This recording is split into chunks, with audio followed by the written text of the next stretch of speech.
Hello everyone. Natawa ako sa drama ni Kerwin Espinosa everyone dahil kung naalala natin yung last Senate hearing na nung una na nagdadrama siya doon, naghingi pa siya ng sorry ni Laila de Lima, and then ngayon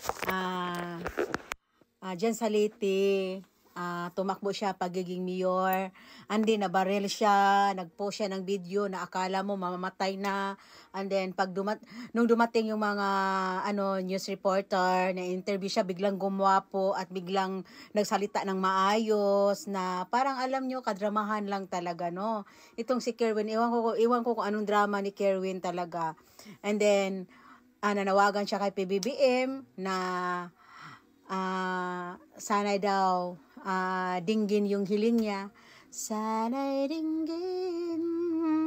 Sanay bigyan mo ng pansin. Sanay bigyan mo ng pansin ang aking healing char. So, no?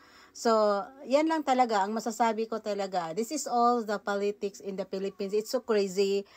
Talagang ewan ko lang kung anong drama mo, Kerwin. Talagang nakakaloka talaga. Kasi si Kerwin kasi, kung maalala natin yung story niya, before na yung papa niya pinatay sa kulungan because nung time na si Tatay Digong pa ang presidente dahil nga sa drug kumbaga issue, and then siya din pinahuli. Oh, Sir Bato, batuhin mo yung bato si Kerwin para matauhan niya na naman, 'di ba?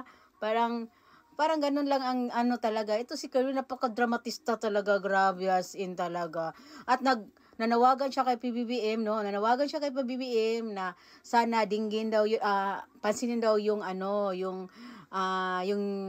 panawagan niya, whatever, no? So, it's just like the na-issuehan ng parang, alam mo, parang kasi, yung family kasi ni Kerwin kasi, si Kerwin kasi, naanuhan kasi yan sa Pilipinas, yan sa Albuera, Leyte, na mga drug lord, kumbaga, nanawagan siya doon sa isa ding naakusahan na addict, no? So, ganyan na story everyone in the Philippines, and then, wala lang talaga, kung makikita niya yung interview niya, parang, on the first, parang maano ka ba, hulo, pero seryo, mamatay na ba yan? Kasi, parang isang puk na lang, parang mamatay na siya, and then biglang nanawagan na parang bigla namang naging okay. Ano yun?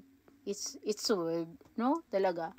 So, it's all about the politics in Philippines, and